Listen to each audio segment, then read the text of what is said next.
अपनी पार्टी के प्रत्याशियों के पक्ष में चुनाव प्रचार करने सुल्तानपुर पहुंचे एआईएमआईएम चीफ असदुद्दीन ओवैसी ने भाजपा और सपा बसपा पर जमकर जुबानी हमला किया।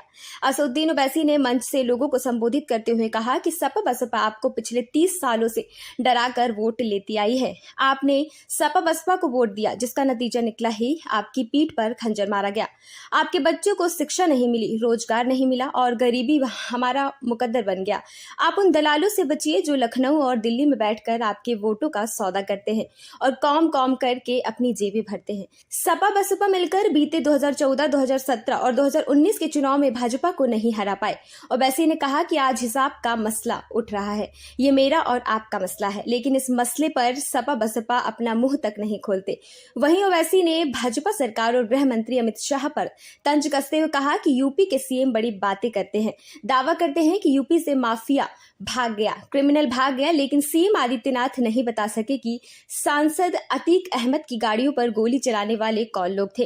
तो बड़ी बड़ी बातें करते हैं कि पूरा माफिया भाग गया, क्रिमिनल भाग गया, मगर उत्तर प्रदेश के मुख्यमंत्री ये नहीं बता पा रहे कि एक पार्लियामेंट के सांसद की गाड़ियों पर चार अगर गोलियां चलाई जाती है तो किस घर के दामाद थे, वो किस क्रिमिनल के साथी थे, उनका ताल्लुक कौन से माफिया से था।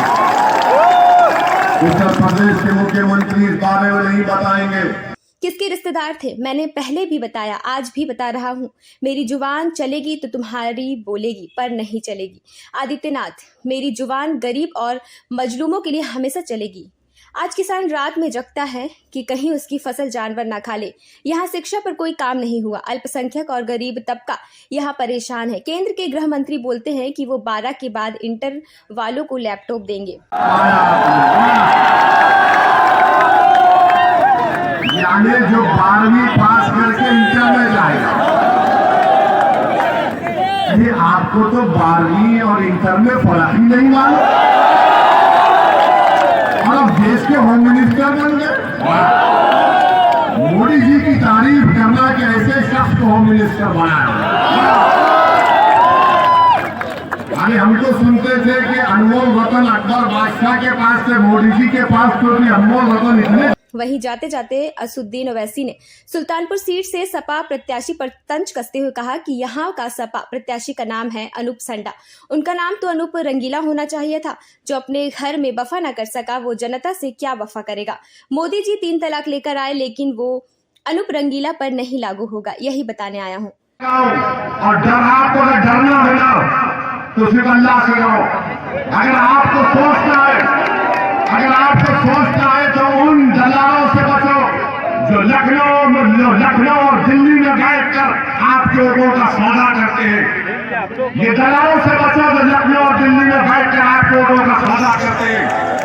ये वो सौदा करे मेरी बात को ज़ाहिर नसीब कर लो, जो पिछले 35-40 साल से कौम के नाम पर अपनी जेबों को भर रहे, अपने मफादात का तहफ़्फ़ुज़ कर रहे और आपके मुस्तक़बिल को बर्बाद कर रहे। आप ये बताइए, ये हिकमत है? अरे कौन सी हिकमत है बताओ, कौन सी हिकमत है बताओ कि 22 बच्चों को CAA प्रोटेस्ट में गोली मारकर कत्ल कर दिया गया, शहीद हो गए, तुम मुंह नहीं खोलते? कासगंज में पुलिस स्टेशन में बच्चे को पुलिस कस्टडी में फांसी लेकर मार दिया जाता है, आप मुंह नहीं खोलते? हिजाब लिहाज का मसला पैदा होता है, मुंह नहीं खोलते? मेरे अजीज दोस्तों और बुजुर्गों, हम लोग मुख्यमंत्री जी से कहेंगे कि माफिया क्रिमिनल छोड़ो। आप किसी किसान की फसल जब उगती है तो उसकी खेत में जाकर 2 रात गुजारो आप बगैर सोए, तो आपको पता चल जाएगा कि क्या मामला है। अकरम बेग साहब का निशान पतंग का है और पतंग के निशान पर आप बटन दबाकर अपने इत्तेहाद और अपने सियासी शऊर और मिली जज्बे का सबूत दीजिए। मेरे अजीज दोस्तों और बुजुर्गों, आप जानते हैं कि सुल्तानपुर विधानसभा एक तारीखी विधानसभा है। ये मुकाम औलिया अल्लाह की सरजमी है। दरगाह 5 पीरा के नाम से यहाँ पर औलिया अल्लाह आराम। कि आप मिर्जा अकरम बेग साहब को अपने ओर देकर कामयाब करिए, अपनी लीडरशिप को बनाइए। जो समाजवादी बसपा के लोग कहते हैं कि ओवैसी के इलेक्शन लड़ने से बीजेपी जीतती है, वो डर कर कहते हैं। वो ये देख चुके हैं कि असदुद्दीन ओवैसी और बाबू सिंह कुशवाहा कमजोरों को, मजलूमों को नेता बना रहे हैं और आपको उनके कैद से आजाद करा रहे हैं। चुनाव तक ये बड़ी बात। और अगर हिस्सा नहीं देते हैं, हम चाहते हैं कि हमारे बच्चों को हक और हिस्सा मिले, सरकारी नौकरी में जाने का मौका मिले, तामील। अगर चाहते हैं तो आपको भावनाओं में बह करके वोट न करना पड़ेगा। हिंदू मुसलमान की बात छोड़नी पड़ेगी, धर्मनिरपेक्ष और समाजवादी की बात छोड़नी पड़ेगी। उसको आपको वोट देना होगा जो बात भागीदारी परिवर्तन मोर्चा के लोग करते हैं। अगर हिस्सेदारी की बात सही है, हम लोगों ने तो भी आगे बढ़ने का मौका मिले, जिंदगी के हर पहलू में आगे बढ़ने का मौका मिले, और वो तभी होगा जब अच्छी तामील। मेरे अजीज दोस्तों और बुजुर्गों, क्योंकि वक्त बहुत कम है, मैं मुख्तसर से वक्त में अहम बात आपके सामने रखकर जाना चाहता हूँ। 5 साल बीजेपी को मौका दिया उत्तर प्रदेश की जनता ने, और 5 साल में योगी और मोदी की सरकार ने उत्तर प्रदेश के युवाओं का मुकद्दर बेरोजगारी बनाकर रख दिया।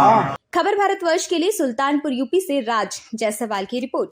अपने शहर, अपने प्रदेश की ताज़ा खबरों के लिए लाइक करें, शेयर करें, सब्सक्राइब करें और हाँ, बेल आइकन दबाना ना भूलें, क्योंकि खबर हमारी, फैसला जनतंत्र का।